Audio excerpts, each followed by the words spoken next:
चलिए, अभी तक हम लोग मैथ का सेट 1 देखे, सेट 2 देखे। उन दोनों सेटों में कम से कम तो 100 क्वेश्चन थे। मिला जुला करके हम लोग अभी तक 200 क्वेश्चन कर चुके हैं।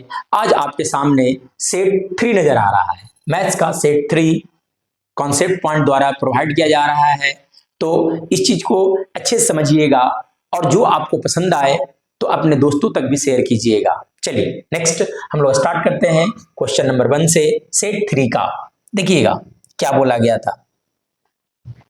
बोला गया है कि कॉसेक 45 डिग्री का मान पूछ रहा है, तो कॉसेक 45 डिग्री का मान जो होगा वो √2 होगा, यानी कि ऑप्शन सी जो है वो राइट आंसर है। चलिए नेक्स्ट आगे को हम लोग बढ़ते हैं, क्वेश्चन नंबर 2 देखते हैं। क्वेश्चन नंबर 2 में क्या बोल रहा था। क्वेश्चन नंबर 2 में देखिएगा, के किस मान के लिए समीकरण के मूल वास्तविक तथा असमान है। तब वास्तविक तथा असमान के लिए हम लोग जानते हैं कि डी का मान जो होना चाहिए वो 0 से बड़ा होना चाहिए, तो यानी कि लिख सकते हैं b² - 4ac का जो मान होगा वो 0 से बड़ा होगा। तो b मतलब 4 का square minus 4a into c का मान 0 से बड़ा होगा, यानी कि 16 माइनस 4k का मान जो होगा वो 0 से बड़ा होगा। यानी कि लिखा जा सकता है कि इसको 4k को इधर भेज देते हैं, तो 4 को इधर भेजेंगे 16 ग्रेटर देन 4k लिखाएगा। 4 को इधर भेजेंगे तो 4k इस तरह से लिखाएगा 4k, यानी कि k का जो मान होगा वो 4 से छोटा होगा। तो देखिएगा k का मान 4 से छोटा लिखा है ऑप्शन नंबर ए में। चलिए नेक्स्ट आगे की ओर बढ़ते हैं, हम लोग बढ़ते हैं क्वेश्चन नंबर 3 की ओर। क्वेश्चन नंबर 3 में देखिएगा, देखो स्टूडेंट्स क्या बोला गया इस क्वेश्चन में। देखिए स्टूडेंट्स, बोला गया कि के किस मान के लिए समीकरण निकाय, 2 समीकरण दिया हुआ है, पहला समीकरण दूसरा समीकरण दिया हुआ है, के अनंत हल है। इन दोनों समीकरण के अनंत हल के लिए के का मान पूछा गया है। उसके लिए हम लिख देते हैं अनंत हल के लिए a1/a2 का मान जो होगा वो b1/b2 बराबर c1/c2 लिखा जाता है। तो a1 हो गया 1/5, b1 हो गया आपका 2/k बराबर लिख सकते हैं 3/5। तो यहां से जब क्रॉस करेंगे तो 2/k का जो मान लिखाएगा वो 3/5 के 2/k का जो मान होगा वो 3/5 के बराबर होगा। 15 लिखा हुआ था, देखो यहाँ पे 15 लिखा हुआ था, यहाँ पे 15 लिखाएगा, यहाँ भी 15 लिखाएगा, तो यहाँ से कट गया तो 5 हो गया, यानी कि k का मान कितना हो गया 10। इसलिए ऑप्शन नंबर बी जो है वो राइट आंसर है। चलिए नेक्स्ट आगे की ओर बढ़ते हैं, क्वेश्चन नंबर 4 की ओर बढ़ते हैं। क्वेश्चन नंबर 4 में देखिएगा क्या बोला गया है। क्वेश्चन नंबर 4 में बोला गया है कि 2 समरूप त्रिभुज की 2 संगत भुजाएं 3:5 है, तो इन त्रिभुज के क्षेत्रफलों का अनुपात, क्षेत्रफल का अनुपात पूछेगा, इसका स्क्वायर कर लेंगे, यानी कि 9:25 जो होगा वो राइट आंसर होगा। चलिए नेक्स्ट आगे की ओर बढ़ते हैं, क्वेश्चन नंबर 4 देखते हैं। 4 नंबर में क्या बोला गया है। 4 नंबर में बोला गया है यदि 2 चर में 2 समीकरण के हल अनंत हों तो उनके आलेख होंगे, तो उनके आलेख जो होते हैं वो संपाती रेखाएं होती हैं, यानी कि संपाती रेखाएं होगी। चलिए नेक्स्ट आगे की ओर बढ़ते हैं, क्वेश्चन नंबर 6 को देखते हैं। क्या बोला गया था कि प्रथम 5 विषम संख्याओं का माध्य, तो विषम संख्याएं थे, विषम संख्याएं होती है 1, 3, 5, 7 और 9 हो गए। इसको डिवाइड करेंगे 5 से, जब इसको हम जोड़ेंगे तो 3 1 4, 5 4 9, 9 7 16, 16 9 25 हो गया, तो 25/5 करेंगे, कट गया तो इसका मान आ गया 5, यानी कि ऑप्शन नंबर सी जो है वो राइट आंसर है। चलिए नेक्स्ट आगे की ओर बढ़ते हैं,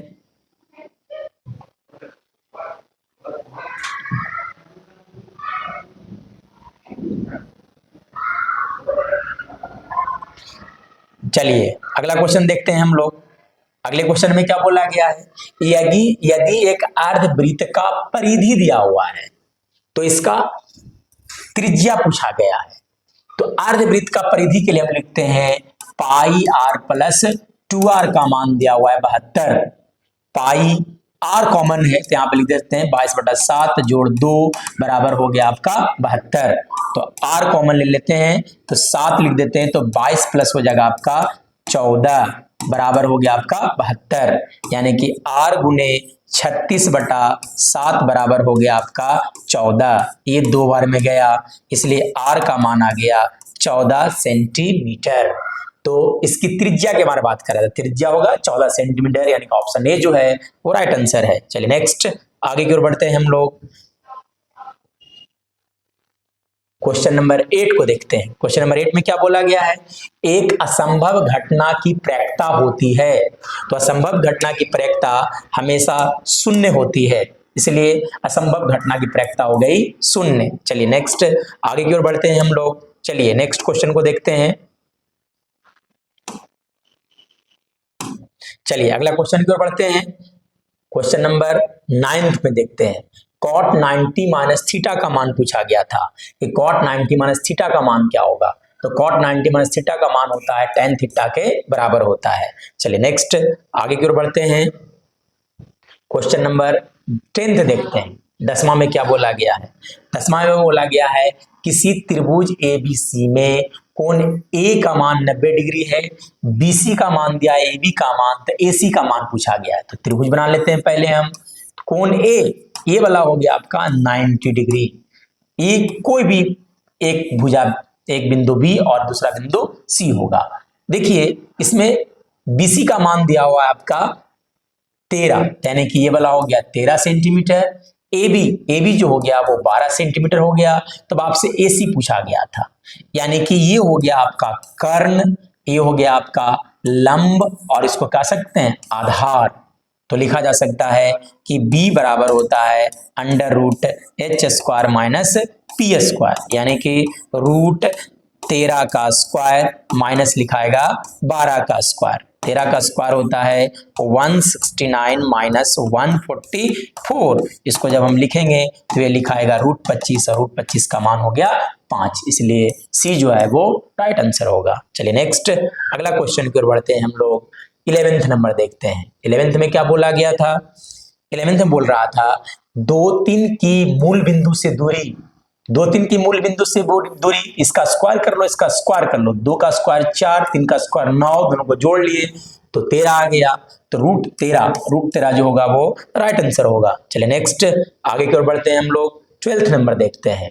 12th नंबर में क्या दिया हुआ है कि TP तथा TQ किसी बाहरी बिंदु T से एक वृत्त जिसका केंद्र A है, तो एक वृत्त है, एक बाहरी बिंदु कहीं T होगा, इस पर 2 स्पर्श रेखा खींची गई है। ठीक है, देखिए यहां इसका केंद्र O है, ये बिंदु T है, ये P मान लेता हूं, और ये हो गया Q। आगे बढ़िएगा। एक वृत्त पर जिसका केंद्र O है पर खींची गई 2 स्पर्श रेखाएं हैं। ये देखिए यहां कुछ कुछ लिखा हुआ है, तो स्पर्श रेखाएं होगी। बोला गया है कि एंगल POQ, तो ये देखिएगा एंगल POQ का मान जो है वो 120 डिग्री दिया गया है। तो आपसे पूछा गया था कि OTP का मान क्या होगा, OTP, तो ये हो गया आपका OTP, यानी कि ये वाला कोण का मान क्या होगा, ये आपसे पूछा गया था। तो देखिए ये पूरा का पूरा 120 है, तो ये पूरा का पूरा होगा 60 डिग्री, क्योंकि इन दोनों कोणों का योग 180 डिग्री होता है। साथ साथ ये आधा आधा भाग में बट जाएगा, इसलिए हो गया 30 डिग्री, यानी कि फाइनली हमारा आंसर होगा 30। ऑप्शन बी जो होगा वो सही आंसर होगा। नेक्स्ट आगे की ओर हम लोग बढ़ते हैं, देखते हैं 13 नंबर। 13 नंबर में देखिएगा क्या बोला गया था कि एक लंब वृत्तीय बेलन जिसका त्रिज्या r तथा ऊंचाई h का आयतन, तो बेलन का आयतन का फॉर्मूला होता है πr²h, यानी कि ऑप्शन नंबर डी। चलिए नेक्स्ट आगे की ओर बढ़ते हैं, आते हैं हम लोग 14th नंबर पे। 14th नंबर में देखिए क्या बोल रहा है, बोला गया है यदि समांतर चतुर्भुज की सभी भुजाएं एक वृत्त को स्पर्श करे तो वह समांतर चतुर्भुज होगा। तो वह समांतर चतुर्भुज होता है समचतुर्भुज। चलिए नेक्स्ट आगे की ओर हम लोग बढ़ते हैं, क्वेश्चन नंबर 15 को देखते हैं।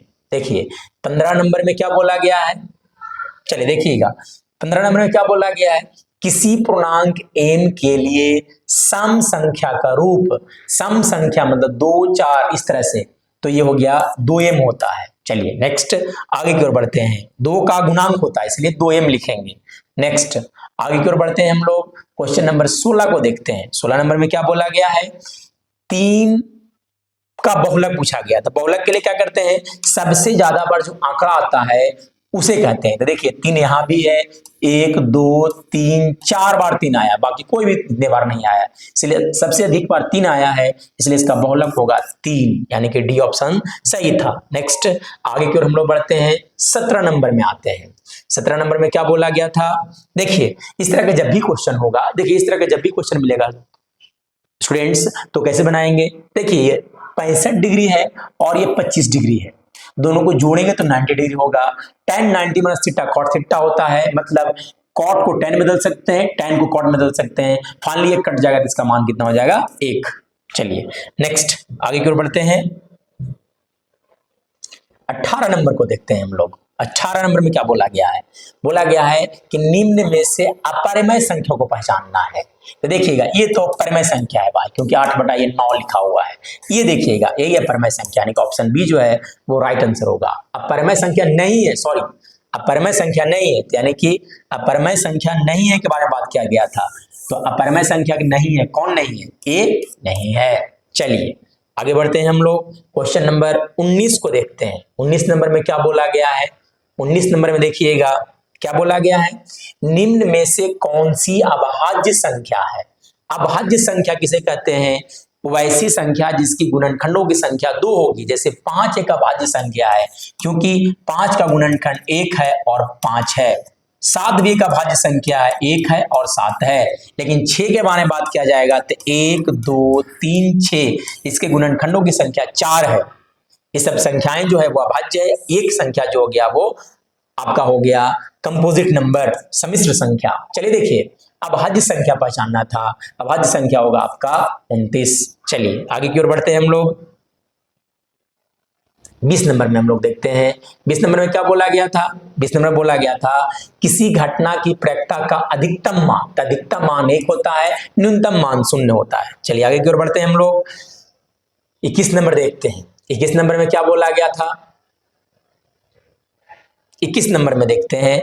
21 नंबर में क्या बोला गया था, यदि किसी समांतर श्रेणी का छठा और 12वां पद, छठा पद यानी कि T6 का मान दिया हुआ था 13, T6 का मान कैसे लिखते हैं, a प्लस लिख सकते हैं इसको हम, 5D का मान दिया हुआ है 13 और 12वां पद का मान दिया हुआ 25, यानी कि T12 का मान हो गया 25, तो a प्लस 11D का मान हो गया आपका 25। तब आपसे पूछा गया कि इसका प्रथम पद क्या होगा, इसके लिए हम इस दोनों को घटा लेते हैं। तो घटाएंगे तो a से a कट जाएगा, तो फाइनली बचेगा -6D बराबर -12, यानी कि D का मान 2 आ गया। D का मान 2 समीकरण पहला में रख देते हैं, तो a प्लस 10 बराबर लिखाएगा आपका 13, इसलिए a का मान 3 होगा, इसे P का प्रथम पद 3 होगा, यानी कि ऑप्शन बी जो है वो सही है। चलिए आगे की ओर हम लोग बढ़ते हैं, देखते हैं 22 नंबर। 22 नंबर में क्या बोला गया है, 22 नंबर देखिए इसका मान पूछ रहा है, ये किस तरह का संख्या है, मान नहीं पूछा गया बल्कि एक किस तरह का संख्या है, एक पूर्णांक है कि एक, सॉरी इस तरह से नहीं करना चाहिए मुझे। चलिए देखिए इधर क्या बोला गया था, पूछा गया था कि एक पूर्णांक है कि अपरिमेय संख्या है, इसके बारे में बोला गया है कि किस तरह का संख्या है भाई। चलिए देखिए, तो पूर्णांक है कि अपरिमेय है कि प्राकृतिक संख्या है कि अपरिमेय संख्या, अपरिमेय संख्या नहीं होगा, प्राकृतिक अपरिमेय संख्या इसलिए नहीं होगा क्योंकि ये इसका मान जो 2 से बंद बार बार आता जाएगा। प्राकृतिक संख्या भी नहीं होगी, प्राकृतिक संख्या कभी भी दशमलव में नहीं होता है, यानी कि परिमेय संख्या होगा। किस तरह का संख्या होगा, परिमेय संख्या होगा। चलिए नेक्स्ट आगे की ओर हम लोग बढ़ते हैं, क्वेश्चन नंबर 23 को देखते हैं। देखिएगा क्या बोला हुआ था, बोला गया था किसी समचतुर्भुज के विकर्णों की लंबाई 30 और 40 सेंटीमीटर है, इसकी एक भुजा की लंबाई ज्ञात करना था। मतलब क्वेश्चन कुछ इस तरह से था कि एक आपका समचतुर्भुज है, तो समचतुर्भुज का मैं नाम ले देता हूं A B C D, विकर्णों की लंबाई दी हुई थी, यानी कि ये और ये दिया गया था, इसका लंबाई दिया गया था 30। मैं मान लेता हूं कि AC का मान हो गया 30 और BD का मान जो हो गया वो हो गया 40। मतलब कहने का मतलब ये है, और हम जानते हैं कि समचतुर्भुज का विकर्ण एक दूसरे को समद्विभाजित करता है।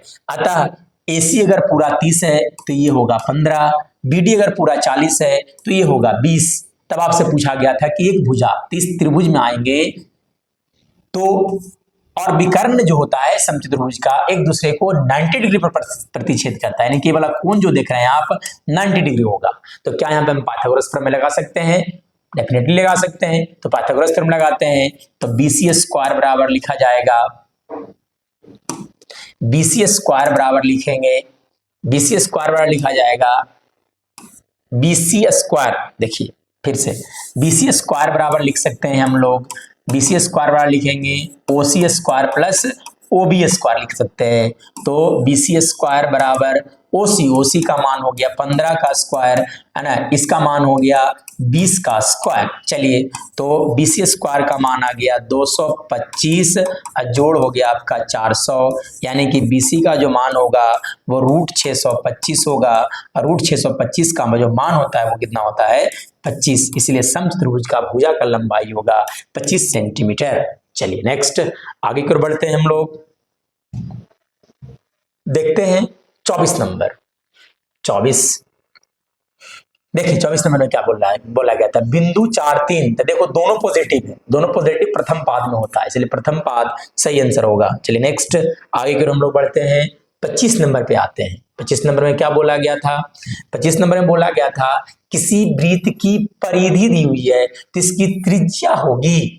तो वृत्त की परिधि का फॉर्मूला होता है 2 पाई r का मान दिया हुआ है 462।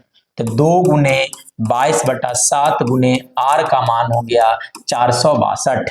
अब इसको मैं काट लेता हूं, तो पहले काटता हूं 2 से काट देते हैं तो 23 1 होगा, 23 1 होगा। फिर से काटते हैं इसको हम तो कटेगा, तो 11 से 2 बार में गया, 11 से इसे काटता हूं तो 11 दून 1 हो गया, 21 आ गया।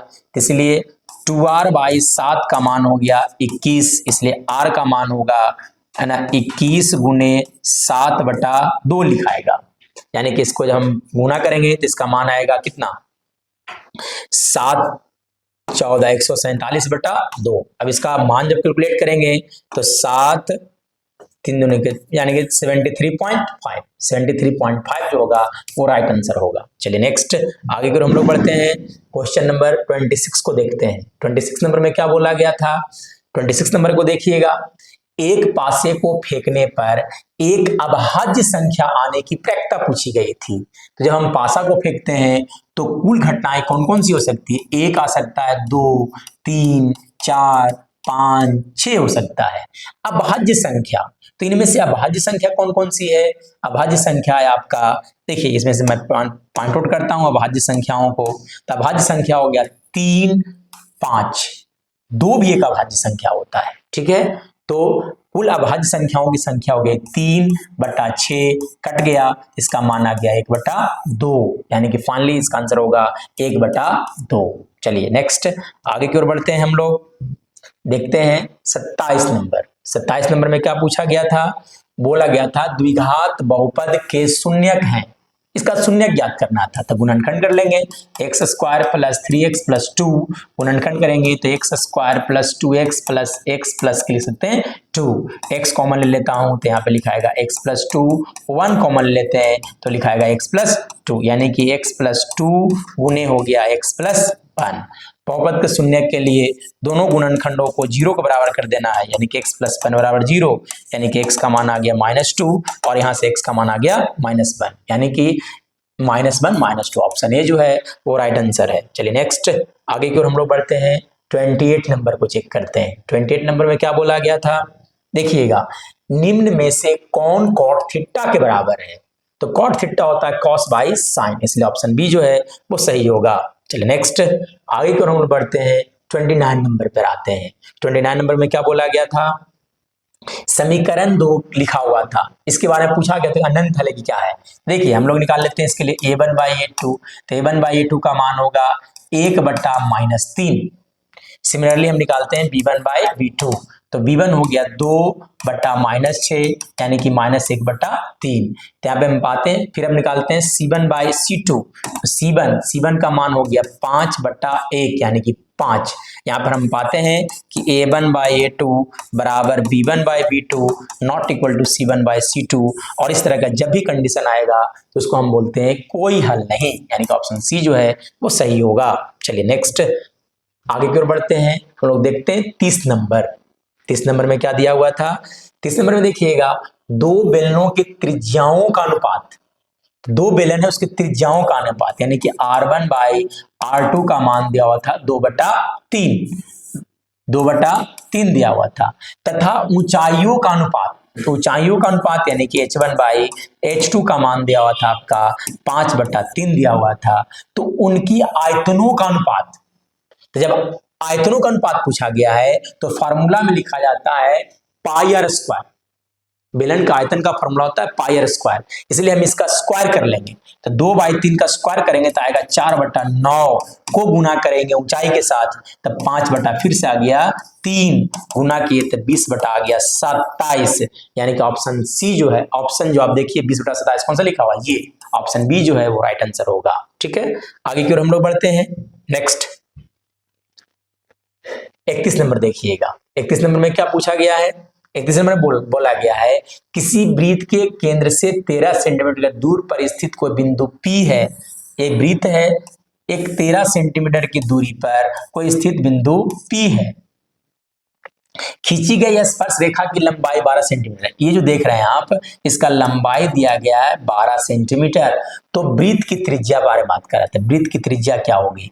तो 12 है, 13 है, तो डेफिनेटली कितना होगा? 5, जब हम पाइथागोरस प्रमेय लगाएंगे तब। तो यानी कि कहा जा सकता है कि ये जो होगा वो कितना होगा? 5 सेंटीमीटर होगा। चलिए नेक्स्ट अगला क्वेश्चन की ओर हम लोग बढ़ते हैं। 32 नंबर देखते हैं। 32 नंबर में क्या पूछा गया है? बोला गया है कि निम्न में से किस द्विघात बहुपद के शून्यकों का योग -3। तो अल्फा प्लस बीटा का मान जो दिया गया है वो -3 दिया गया है। अल्फा गुने बीटा का मान जो दिया गया है वो 2 दिया गया है।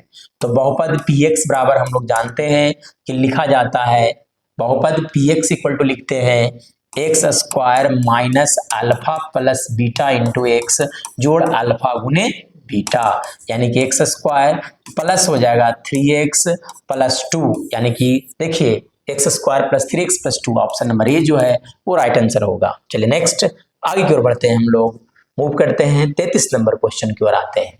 ठीक है, 33 नंबर में देखिए क्या पूछा गया था। 33 नंबर में पूछा गया था कि 0 और 50 के बीच में विषम संख्याओं की संख्या है, मतलब 0 से 50 के बीच में कितनी सारी विषम संख्याएं हैं उनकी संख्या लिखनी थी। तो पहले हम विषम संख्या लिखते हैं, तो 0 नहीं बल्कि 1 होगा, फिर 3 होगा, फिर 5 होगा, डॉट डॉट डॉट, अंतिम में जब हम जाएंगे तो 49 तक जाएगा। देखिए एक एपी बना, एपी के लिए एनवा पद, तो tn बराबर हम लोग जानते हैं कि इसका लिखा जाता है a plus n minus 1 into D. तो ये हो गया 49 बराबर, ये हो गया प्रथम पद 1, n नहीं मालूम, डी देखिए 2 है, 3 में से 1 गया था 2 होगा, तो यहां लिख सकते हैं 48 equal to n minus 1 into हो गया 2, n माइनस 1 इंटू क्या लिखेंगे? 2 लिखेंगे। तो फाइनली आ जाएगा यहां से 24 बराबर n माइनस 1, तो इधर भेज देते हैं तो n का मान आ जाएगा आपका 25, इसलिए पदों की संख्या होगी 25। पदों की संख्या कितनी होगी? 25 होगी। चलिए नेक्स्ट आगे की ओर हम लोग बढ़ते हैं, 34 नंबर देखते हैं। क्वेश्चन नंबर 34 को मूव करते हैं। 25, इसका आंसर कौन सा था? 25 था। चलिए देखिए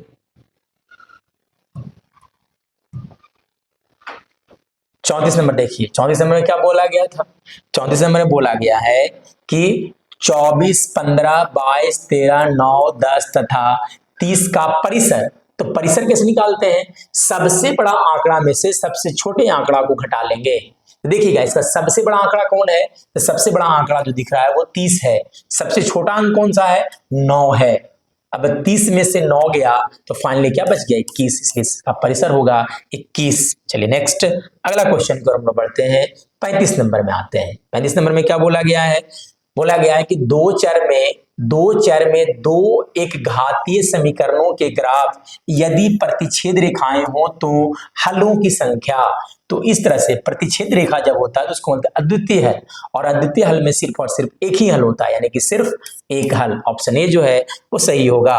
चलिए नेक्स्ट आगे की ओर बढ़ते हैं हम लोग। 36 नंबर चेक करते हैं। 36 देखिएगा, 36 नंबर में चेक करते हैं क्या बोला गया था कि यदि समीकरण समीकरण दिया हुआ है, दो समीकरण दिया हुआ है का कोई हल नहीं ना हो, तो कोई हल ना हो के लिए हम लोग फॉर्मूला जानते हैं कि a1/a2 बराबर लिखते हैं b1/b2 नॉट इक्वल टू लिखा जाता है c1/c2।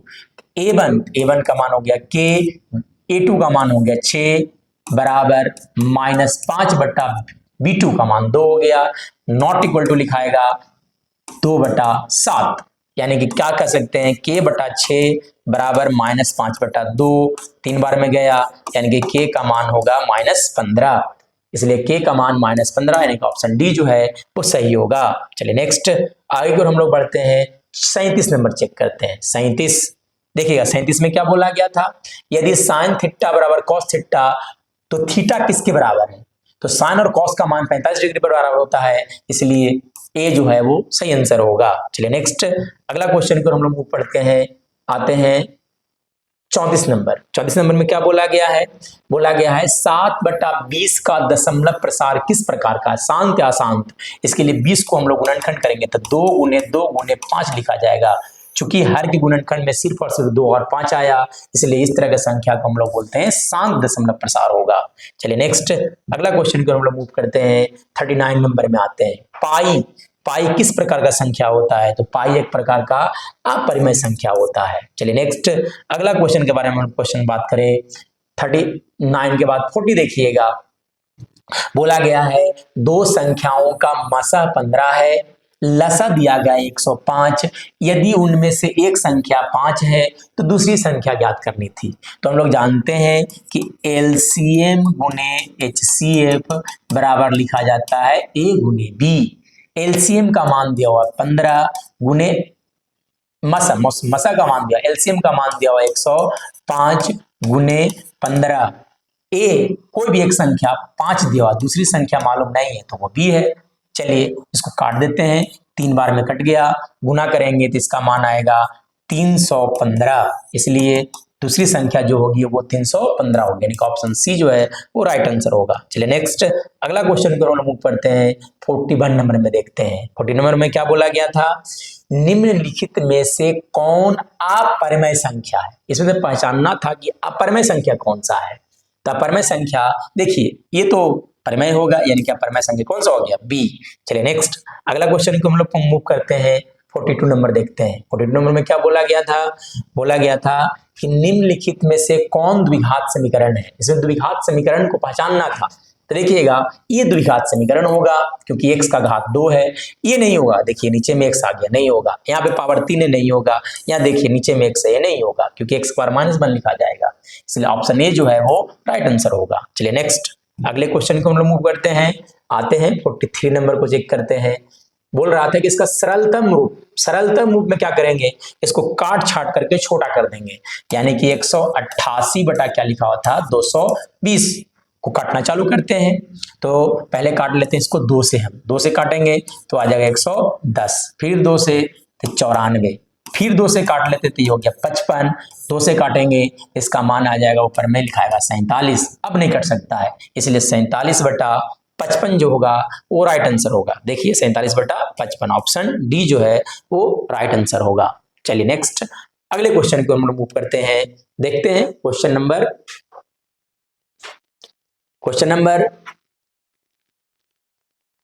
44 देखते हैं। 44 में क्या बोला गया है, बोला गया है यदि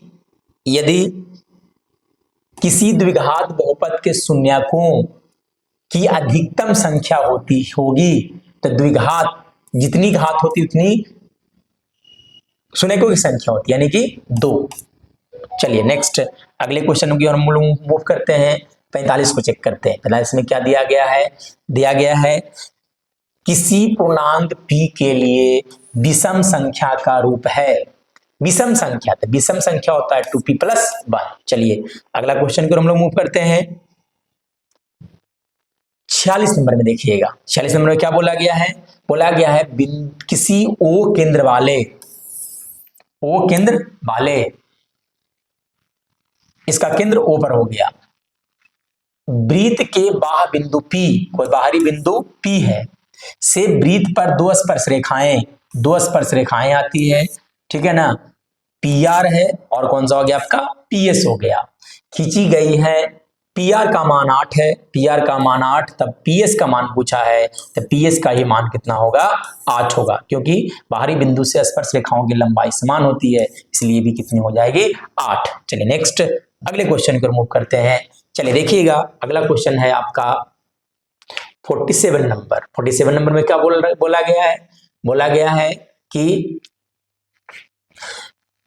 यदि त्रिघात बहुपद, एक त्रिघात बहुपद नहीं है, यहाँ पे 3 होना चाहिए था, के शून्यक अल्फा बीटा है, अल्फा बीटा और लैम्डा है, तो इसका मान पूछा गया था, तो गामा होगा, यहाँ पे लैम्डा नहीं होगा, यहाँ पे गामा होगा, तो इसका मान यानी कि दो शून्यकों का गुणनफल का योग, इसके लिए फार्मूला होता है -b/a।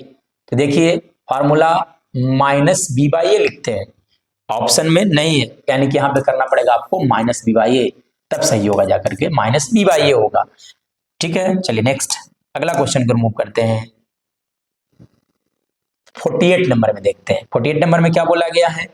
दो रैखिक समीकरणों का आलेख समांतर है, समांतर हो गया, तो समांतर जब होता है तो उसको बोलते हैं कोई हल नहीं, यानी कि एक हल, अनगिनत हल, कोई हल नहीं, यानी कि ऑप्शन नंबर डी जो है वो सही होगा। चलिए नेक्स्ट अगले क्वेश्चन को मूव करते हैं, हम लोग आते हैं 49 नंबर में। क्या बोला गया था? बहुपद एक लिखा हुआ था, शून्यकों का योग, यानी कि alpha plus beta plus gamma का मान पूछा गया था, इसके लिए फार्मूला होता है -b/a, यानी कि -5/2, यानी कि इसका मान आ जाएगा 5/2, इसलिए 5/2 जो है वो राइट आंसर होगा, यानी कि ऑप्शन नंबर डी जो है वो राइट आंसर होगा। अब हम लोग आते हैं हाफ सेंचुरी पे, आते हैं 50 नंबर। देखिए 50 नंबर में क्या बोला गया है? समीकरण एक लिखा हुआ है, के मूलों की प्रकृति क्या है? तो समीकरण की मूलों की प्रकृति के बारे में 9x² - 1, इसके लिए d का मान निकालेंगे, विवेचक का मान निकालेंगे, तो d बराबर होता है b² - 4ac। चलिए d बराबर b नहीं है, इसलिए 0 का स्क्वायर हो गया, -4a का मान 9 - 1, यानी कि इसका मान जो होगा वो आएगा आपका 36, डी का मान आ गया 36, जो कि 0 से बड़ा है, और जब डी का मान 0 से बड़ा होता है तो उसको हम लोग बोलते हैं वास्तविक और असमान है, इसलिए वास्तविक और असमान होगा। चलिए नेक्स्ट अगला क्वेश्चन को हम लोग बढ़ते हैं। अगला क्वेश्चन से पहले नेक्स्ट क्वेश्चन में हम नेक्स्ट वीडियो में हम लोग मिलेंगे अगले क्वेश्चन के साथ।